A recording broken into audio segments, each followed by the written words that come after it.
We on? Oh, okay, we on, man. Yo.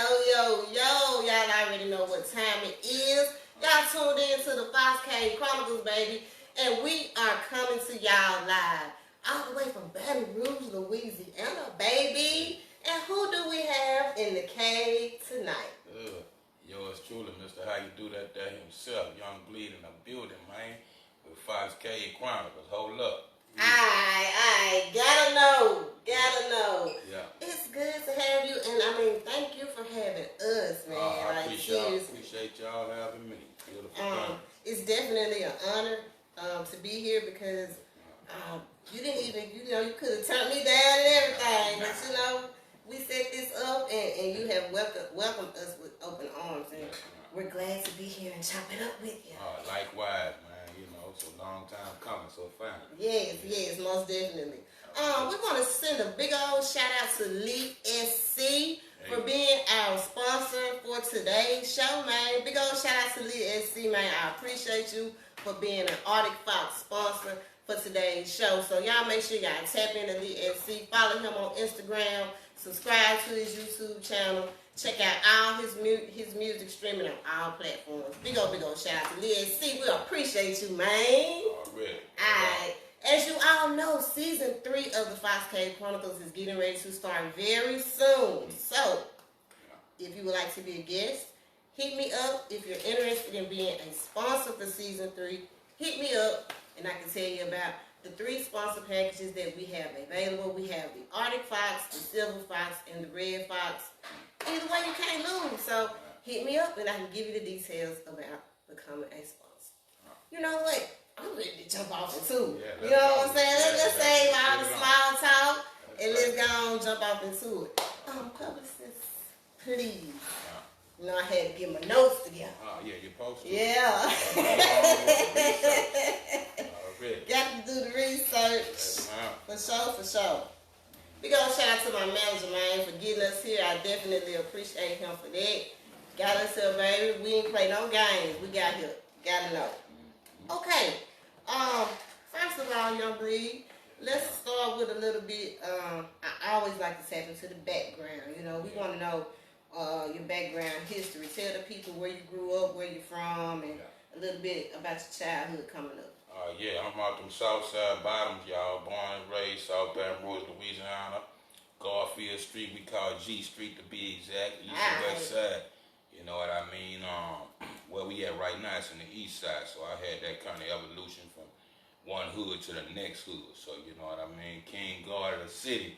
After 37 years since 1983 and 9 years old in the 4th grade, starting this rap music. Yeah, born and raised South Baton Rouge, y'all. Okay. Now, do you consider yourself a person that has a lot of friends, or you more of a loner? I am a loner. My mom used to always tell me this: you're gonna find that you the type of person that could be anybody's friend, but you're gonna learn that everybody can't be your friend. Preach. So I'm one of them kind of guys. I love life, and everything, everybody in it. So it comes with its perks and its ups and downs. So yeah, all life, all God life, Christ life. That part. Gotta know. Now, did you start off in the music industry at the age of 19? No, the industry underground industry, I have to say, like 90, 91, just doing underground tapes before the CDs. Then from 90, 91 until 93, 94, C-Loc records. Yeah. Big bro, big homie from Shout out. Absolutely. So, we went to, actually my mother and his mother went to McKinley High together.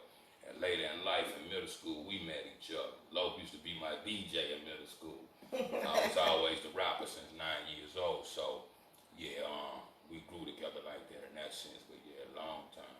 Okay. Now, were you a part of the concentration camp? I'm the founder of the concentration camp. Aight, let it be known. C-Loc ran the label. C-Loc Records was his label. But I started the concentration camp.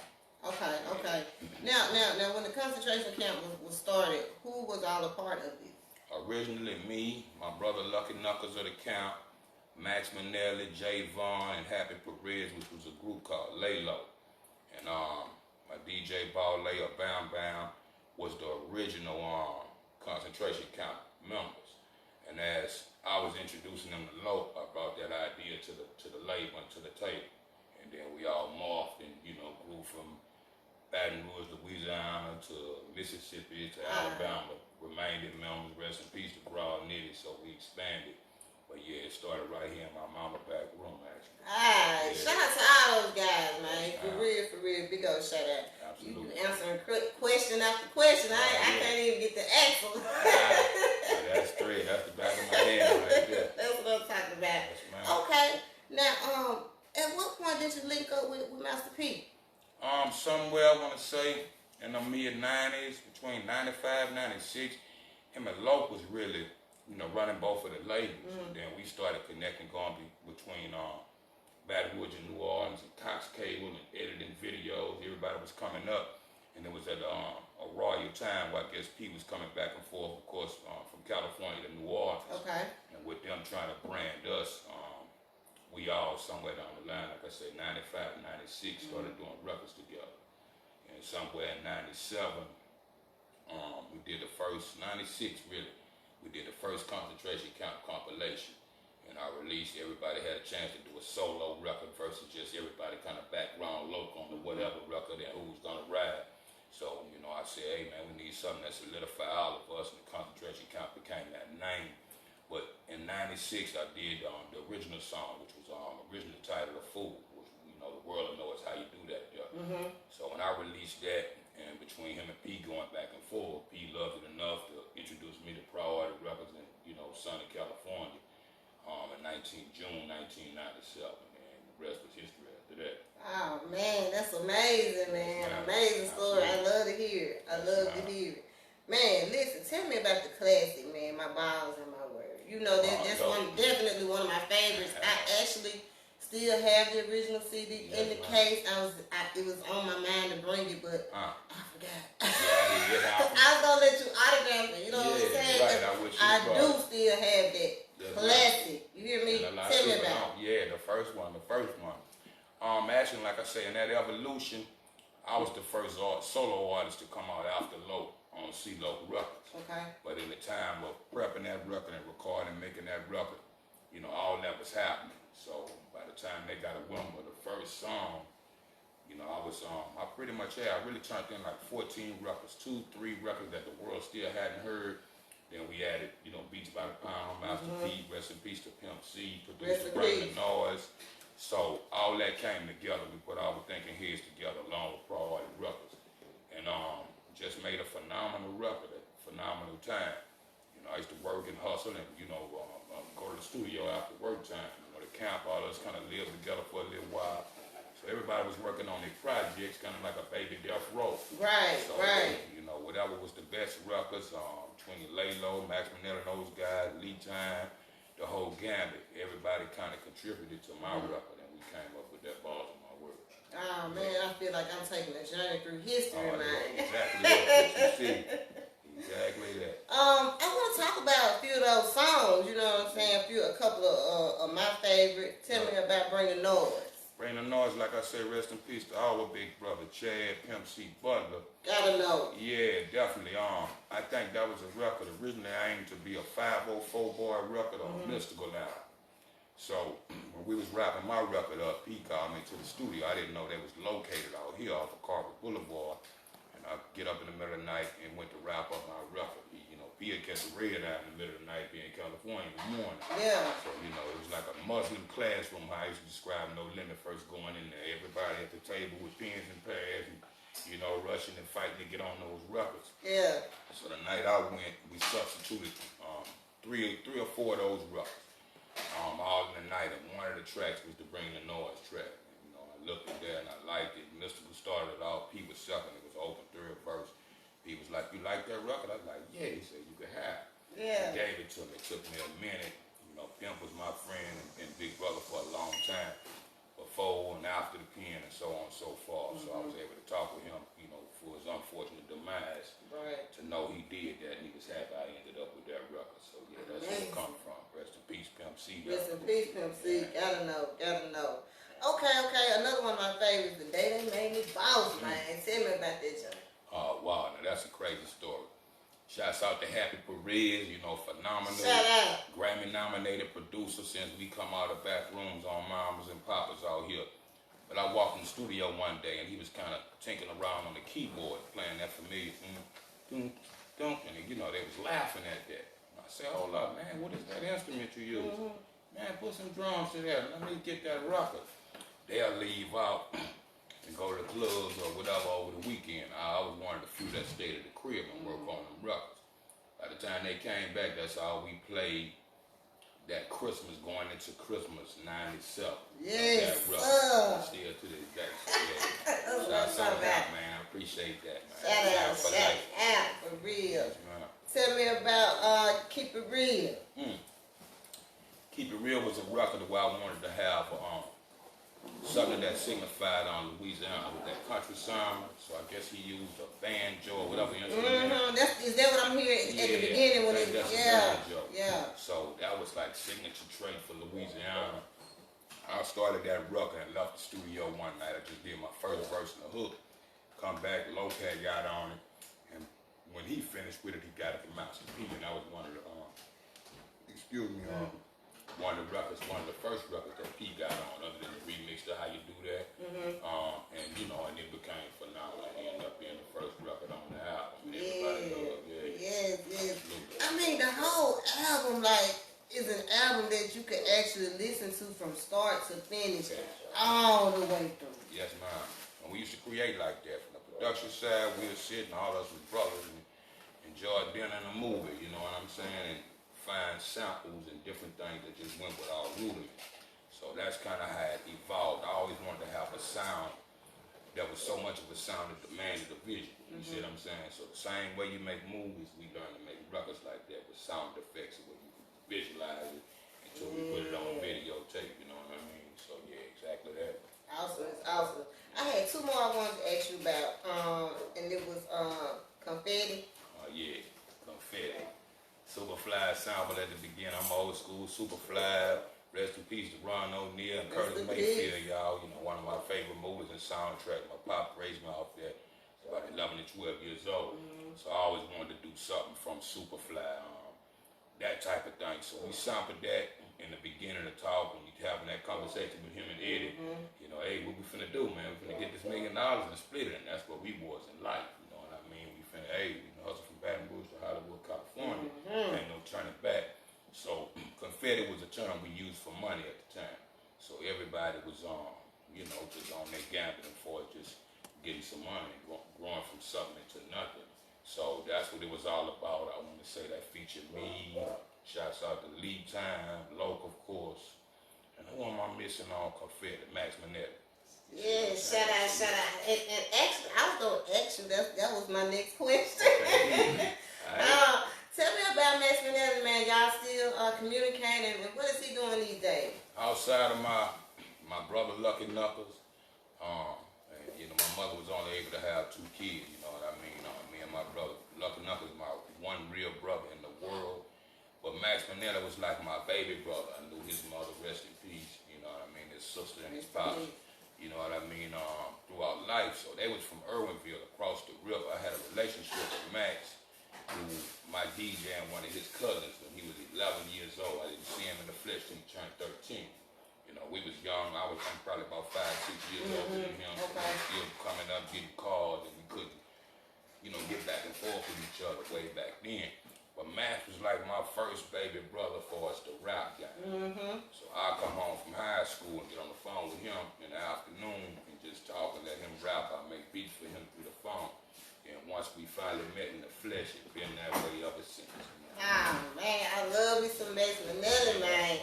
That me and my hustle, classic, man. Incredible. And Young was since 11 was phenomenal. Like, yeah. Hey, we got to get Max Manetta on the show, man. Definitely. I'm going to put y'all together.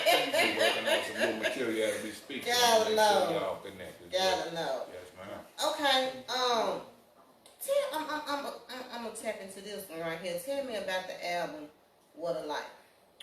What a Life. We fast forward the tape to 2018. Actually, I was on a tour in 2017 for a record I did called Living. You know, going back to basic essentials.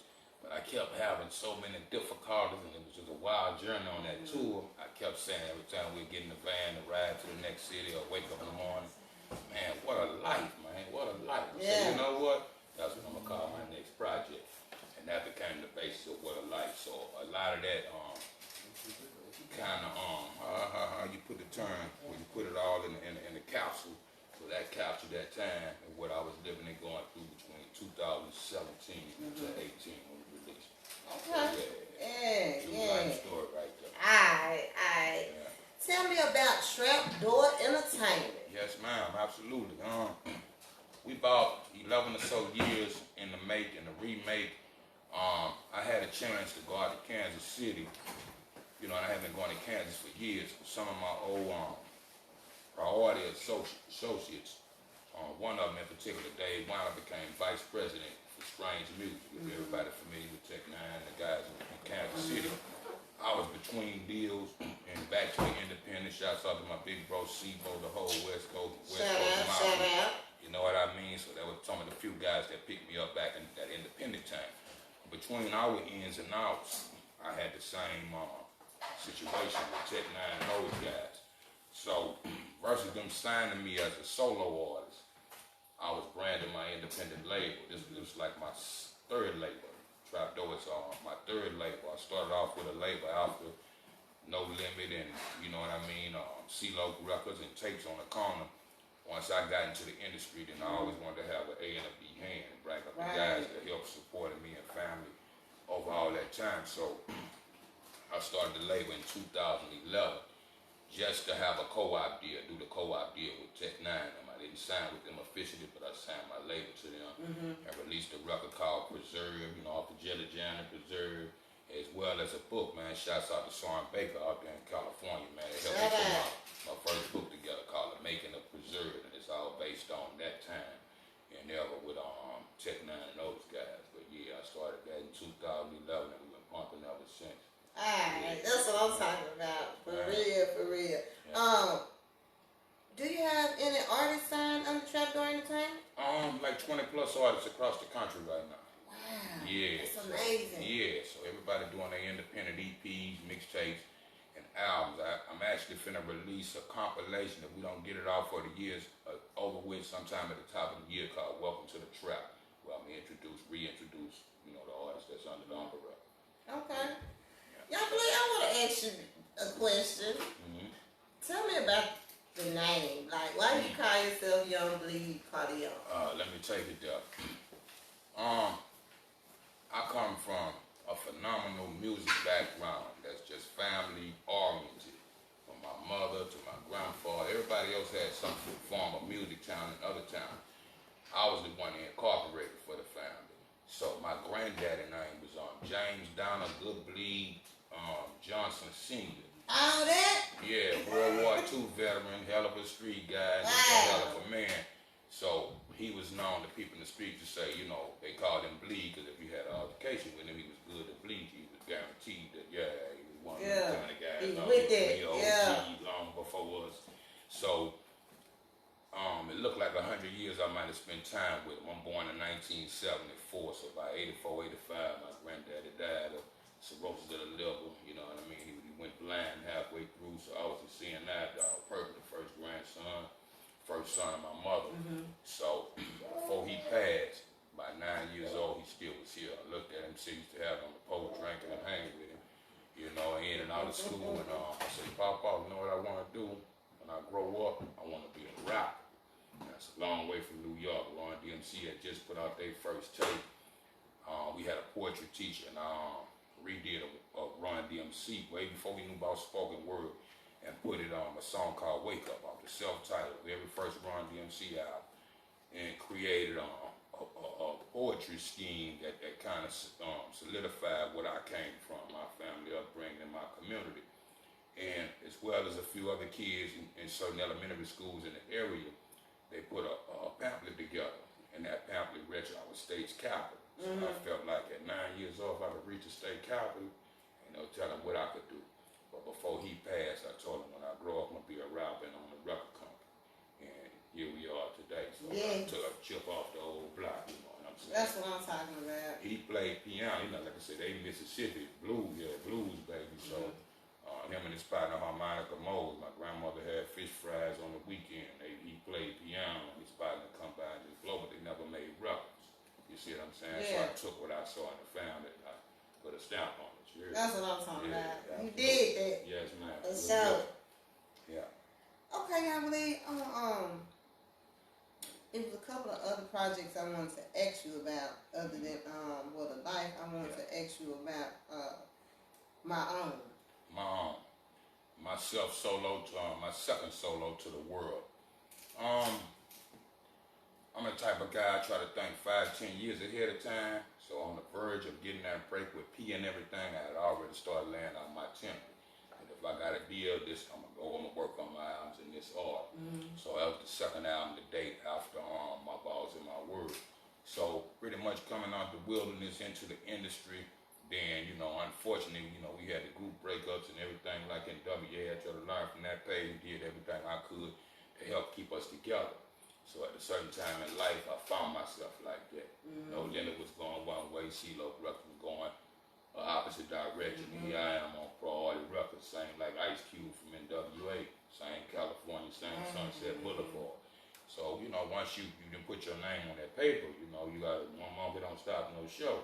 You got to keep the ball going. So that's what I was saying. As far as that statement, nothing derogatory toward nobody. It was already in my template, and I just filled out the rest of the sheet. Just, been going ever since. Okay. Yeah, definitely that. How successful was it being a part of the No Limit family? Oh man, you got to keep in mind. In '97, like I say, if I signed, this the whole trivia to it. My mother used to keep me out of California, family members alike and all that due to the gang violence in the early '80s. So I didn't start going to Cali till like the middle of the '90s when I was grown enough to go 22, 23 years old. When I went, it was 3 months after the death of Biggie Smalls, right around the corner from him, so I was paranoid. And just 6 months after the death of Pop, welcome to California. So I'm a long way from home. So I kind of was steadfast and just kind of put my feet on the ground and took a look around. But at the same token, the blessing was P coming back from the West into the South and doing that movie Bout It. So I had, if not the biggest record on that record, one of them for sure. Gotta know. And from that, it just catapulted me into superstardom. Within that 6 months of that summer, if I released my album January 22nd of '98, by February 7th, it was certified gold in 3 weeks. So that was phenomenal. Man. Yeah, off the gate. So, I know that made you feel, man, on top we of the talking world. 25 plus years later, and I still got to spring all new music on everybody else, but I can't leave a building without going back mainly that first record. Yeah, absolutely. So incredible. Now, I know that they have the No Limit tour currently going on. Yes. Have you had a chance to be a part of that? Before the COVID, you know what I mean? I did the Chicago show, y'all. My name was on a few other tickets. But due to what was taking place behind the scenes and the businessman overall, unfortunately, I wasn't, for some reason, they didn't let me do the rest of the show. And I complain about that. So at the end of the day, it's like the NWA movie Straight Outta Compton. I felt the same way Q must have felt. Well, hey, man, they rootless. We in WA. If it don't go like this, all the love I showed, respect, and I talked to everybody individually, P down, and, extended my hand. But when, they say no, they say no. So to keep it from being flat and everything, I left it to them. You see what I'm saying? And whatever they doing nowadays, I just spoke to Silk recently. And, it's all love. Right. Free C, you know what I mean? Free BG for that matter. So we all friends, family, and Sure. brothers. But at the end of the day, I don't make that overall ruling. But that don't mean I'm going to stop living and stop eating. So, Facts. each is on. Facts. Now, you definitely have been keeping busy though. You know what I'm saying? Absolutely. Tell me about the Sunset Bang. Oh, okay. I'm glad you brought that up. My sister Southern Belle and my brother Hyde Rich from the Shadow Mile by the H-Town. Just a couple of years ago, actually this month is my second year being a part of radio and podcast. But And shouts out to Shantrey. Shout out. Down with Rap a Lot for years, but that's a lady that's from here, graduated from LSU and went to Houston. Well, I have family over years and over time in Houston. But they called me out there for a weekend, and she introduced me to Bell and Riz. And I had a friend by the name of Tattoo Ortiz that's out in Colorado that offered me the same thing about a year or two prior to that. But what I said, I was so busy, I said, well, I don't want to dedicate myself to something that I can't keep up with, so I don't want to hold nobody up at the end of the day. But what Bill and them end up telling us, try 5 episodes and let's see what happens. And since those 5 episodes, I've been on that since November. It's 2021, November 2019. Yeah, so shouts out to the Sunset Bank. Shout out. Now back in October, you was on 97.9 The Wiz. If I'm not mistaken. 97.9 The Wiz. I did so much within that time. Yeah, I forget exactly where that is, but I'm more than sure. Absolutely. Yeah. On top of all that, you're currently working on what now? Yeah. Actually, hey, I want to get into that with you, but if we could take a small commercial break, let's come back to that. Let me catch you know what I mean? Alright. And We're going to take an intermission, y'all, and we'll be back with part 2. Hold up. Y'all, stay tuned.